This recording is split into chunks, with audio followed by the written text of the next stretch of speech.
Ya, pemirsa, kecelakaan lalu lintas ini memang kerap terjadi saat arus mudik Lebaran. Selain karena lelah mengemudi dalam waktu yang lama, faktor lain yang menyumbang kecelakaan adalah kondisi kendaraan yang buruk.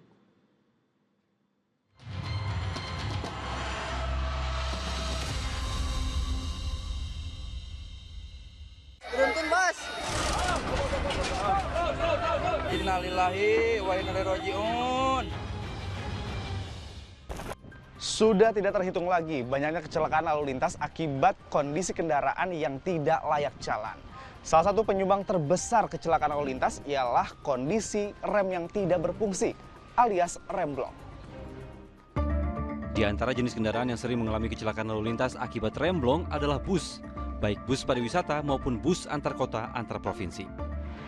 Kasus kecelakaan meningkat saat musim liburan atau mudik lebaran. Data dari Korlantas Polri saat melakukan operasi ketupat tahun 2024, sudah terjadi lebih dari 4.000 kecelakaan yang telah menewaskan lebih dari 500 orang. Mencegah terjadinya kecelakaan, pemerintah melakukan pemeriksaan kondisi bus alias ram cek di sejumlah terminal. Di antaranya di Terminal Kalideres, Jakarta Barat. Pak Revi, boleh dijelaskan sebenarnya untuk ram cek sendiri ini ngeceknya apa aja, Pak? Boleh dijelasin nggak? Ya, jadi ada sistem yang kita periksa itu ada sistem utamanya, kemudian ada sistem penunjang. Yang sistem utamanya itu adalah menyangkut aspek keselamatan ya, seperti lampu, kemudian rem, ya, kemudian wiper, kaca, kemudian roda. Roda ya, berarti diikut dicek juga, Pak? Ya, itu bannya nanti kita cek ya. Dia minimal harus 1 milimeter. Ya. Oke, berarti ininya. Satu, iya. Oke. Kedalamannya ini. Ketebalan ini jadi dia supaya dia menggigit ke jalannya gitu. Kalau remnya yang dicek tuh yang mananya, Pak?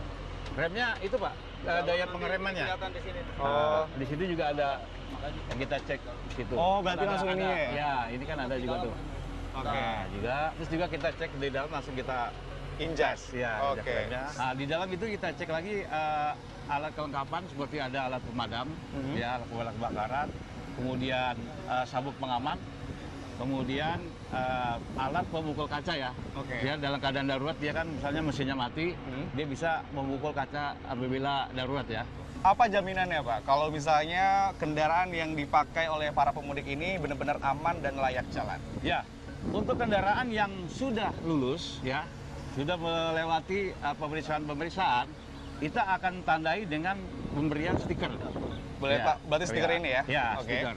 Nah, berarti kalau kendaraan yang sudah ditempel stiker, ini kan ada barcode-nya juga itu, berarti dia sudah diperiksa dan lulus.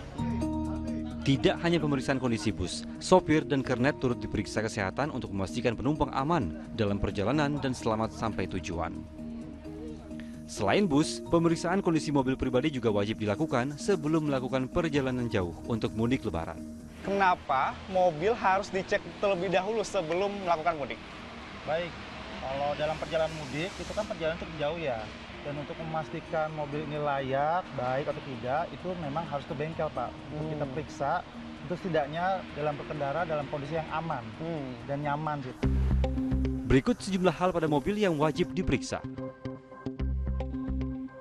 Hal yang pertama, periksa sektor mesin, mulai dari oli mesin, busi, minyak rem, power steering, hingga aki.